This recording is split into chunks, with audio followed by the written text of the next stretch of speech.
Welcome back to the WHHI Daily News. Mike Wagner has joined us once again. He is the Beach Patrol Director for the town of Hilton Head. We had him on right before the 4th of July. So how did we do with our trash and the beaches during the holiday weekend? Very busy as always over the holiday weekend, but everything went pretty well. Yeah, no major issues. No major for us. issues. One of the things we were talking about earlier is we're very lucky that we don't really have like bad riptides here. That's true. Fortunately, rip currents are one of the leading causes of drownings across the country, and we tend to get them around times of hurricanes and things going by, but on a regular basis we don't have them. It's because of the slope of our beaches. Yeah, it kind of goes gentle. All right. They can still pop up. I'm not going to say not to be aware of them at all, right. but more rare for Hilton Head than other beaches. All right. Also, jellyfish. End of June, early July, we start seeing them on the beaches. And what do we do when we see one? Obviously, not touch it. We're not going to see a lot of them. The ones that we're dealing with, a lot of them stinging right now.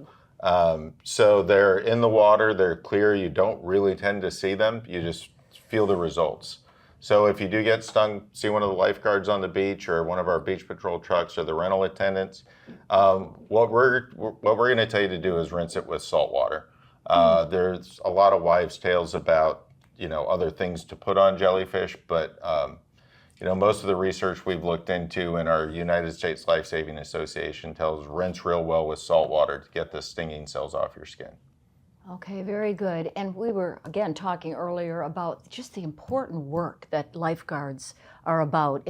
They're watching for those riptides. They're watching for the jellyfish or sharks, and then watching swimmers. And I mean, it's not a fun job, I wouldn't think. Well, it's a fun job, but I think we always have to stress to the staff how important the job is, how important it is to be vigilant. Again, fortunate not to have a lot of major incidents happen, but they have to be prepared if there is one, and fortunately they are.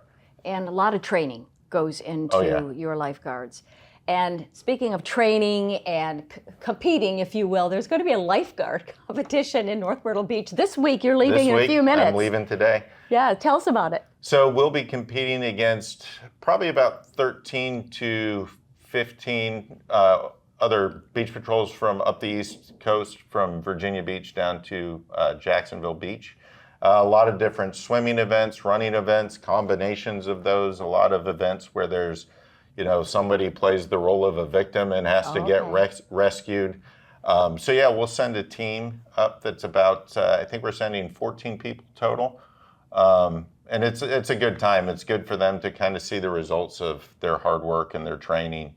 And it's some of our best swimmers, but also some of our best runners will be going as well, since it's a combination of both. It's running and swimming. Yeah. So if someone wants to be a lifeguard, what would be the kind of the criteria? What you have to love the water. Right. The biggest challenge, I think, for working for us versus like a pool lifeguard is there's a 500-meter swim test you have to pass. You have to be able to do 500 meters, which is about 550 yards in 10 minutes or less. I think a lot of people think, oh, I passed a lifeguarding certification class, I can do that, or I like to swim, but that's 11 laps in like the Island Rec pool or something like that. Oh my gosh. Our best guards that are college swimmers can do that in about 6 minutes, somewhere in the 6 to 7 minute range.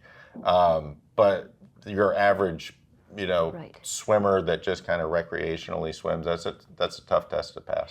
And do they have to know, of course, CPR and all these, the first aid? Exactly. They'll all of our guards come in with a basic certification, and then we train them up on other things to do with the beach specifically, and the beaches of Hilton Head specifically. Okay, very good. All right, well, good to have you back with us on the Daily News. Mike Wagner with the town of Hilton Head and our beach services.